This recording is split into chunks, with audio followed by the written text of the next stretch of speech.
근데 문제는 저는 이제 김용이 뭐 징역 5년을 받은 거는 문제가 아니라고 봐요. 네. 근데 이게 지금 유동규가 무죄를 받았다. 예. 정민용과 무죄를 받았다. 이게 지금 좀 심각한 문제다라고 봅니다. 법원은 이제 전달자이기 때문에 정민용 변호사하고 유동규 전 본부장은 무죄 오늘 이렇게 판단했고 남욱 변호사는 돈을 만든 사람이잖아요. 징역 8개월. 그러나 이제 구속시키진 않았고요. 예. 그러니까 이게 지금 이게 검찰이 저는 왜 그래서 이 검찰 개혁 얘기가 나오는지를 좀 설명을 드릴게요.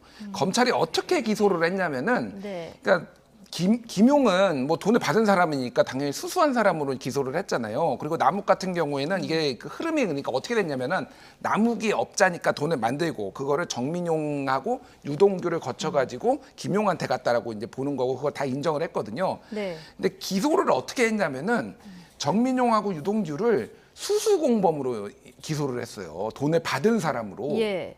근데 이 사람들은 기부공범이 돼야죠. 그래서 심지어 재판부가 검찰한테 뭐라고 했냐면은 수수공범으로 기소를 하지 말고 기부공범으로 돈을 준 사람으로 공범으로 해라라고 했는데 이 사람들은 받은 걸로 되니까 이 사람들은 무죄가 나오고요. 지금 최종으로 받은 사람이 아니니까. 예. 남욱은 어쨌든 준 사람이니까 예. 8개월을 받았어. 원래 그러니까 받은 사람이 원래 형이 더 세요. 준 사람보다. 그러니까 네. 뭐 8개월을 받았더라도 뭐 그거는 문제가 될 건 없는데 정민용하고 유동규를 지금 기부공범으로 돈을 준 사람으로 본 게 아니라 수수공범으로 해서 그러니까 그러니까 재판부가 오늘 뭐라고 했냐면 심지어는 기소를 이렇게 해가지고 내가 이거 범죄가 없는 게 아니다. 하지만은 이들한테 무죄를 줄 수밖에 없다라는 얘기까지 합니다. 예. 이게 그러니까 일종의 검찰의 플리바게닝 한 거예요.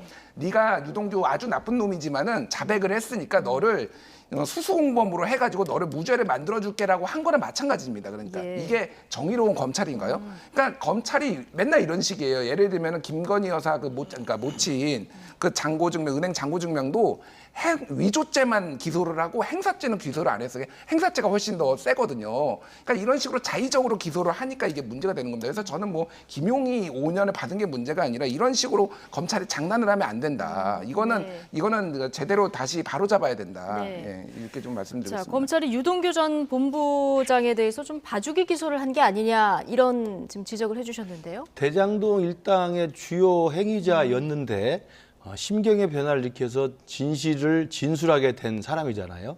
입장을 바뀌어서. 네. 그러니까 처음에는 유동규가 이재명을 지키기 위해서 자기가 다 했다고 정리를 했던 1차 초기 수사는 그렇게 진행되지 않았습니까? 그러다가 이제 술술 다 불기 시작한 겁니다. 그러니까 당연히 검찰은 이 진술자의 핵심 그 진술을 얻어내기 위해서 그 정도의 저는 설득과 해유는 있었을 거라고 생각을 합니다.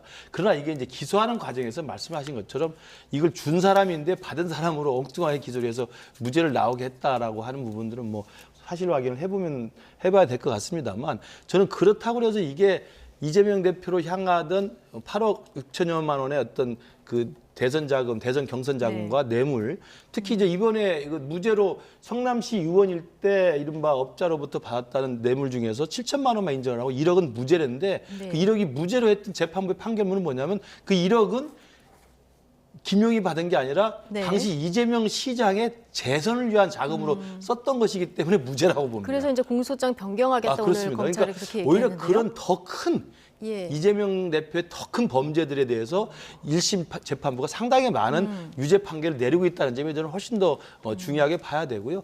그리고 뭐 이 사건이 아니더라도 유동규는 이미 남욱, 김만배, 유동규 등등의 대장동 일당은 이미 1차로 재판이 돼가지고 지금 그 사건에서 지금 재판을 받고 있습니다. 그 사건이 훨씬 더 큰 중범죄가 나와요. 본인이 본래 했던 대장동 일당의 그 사건이기 때문에 이건 이제 김용한테 주는 돈을 어떻게 전달했느냐의 문제에 관련해서 준 사람인데 수수받은 사람이라고 해서 빠져나갔다는 말씀을 하시는 건데 그 사실관계는 뭐 그렇다 치더라도 네. 더 큰 죄로 지금 지금 재판을 받고 있기 때문에 그게 뭐 이렇게 유동규를 완전히 뭐 없던 범죄가 없던 것으로 만들어진 건 아니라는 말씀을 드리고요. 네. 문제는 이제 국민들 입장에서는 대선 후보까지 나왔고 지금 현재 국회의원이고 민주당이라는 제1야당의 대표를 하고 있는 이재명이라는 분이 실제로 가장 최측근이라는 김용으로부터 이런 정도의 유죄 판결이 확정돼 버리면 네. 오늘 판결이 나왔습니다만 2021년에 대선 예비 경선에 필요하다고 그래서 자금을 조달했다는 거 아니겠습니까? 이게 지금 정치자금법 위반으로 지금 유죄 판결을 받은 거거든요. 그러면 그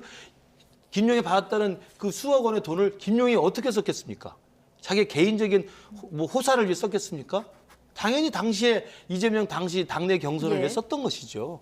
이 부분에 대해서 명확히 이제 돈의 용처, 예. 그러니까 돈을 받은 게 오늘 재판에서 확정이 됐다고 한다면, 판결됐다고 한다면 이 재판에서 판결된 이 돈의 용처를 다시 한번 수사하고 조사하는데 관심이 좀 돌아갈 수밖에 없다. 그러면서 이재명 대표 사법 리스크는 더욱더 크게 부각될 수밖에 없다고 봅니다. 네.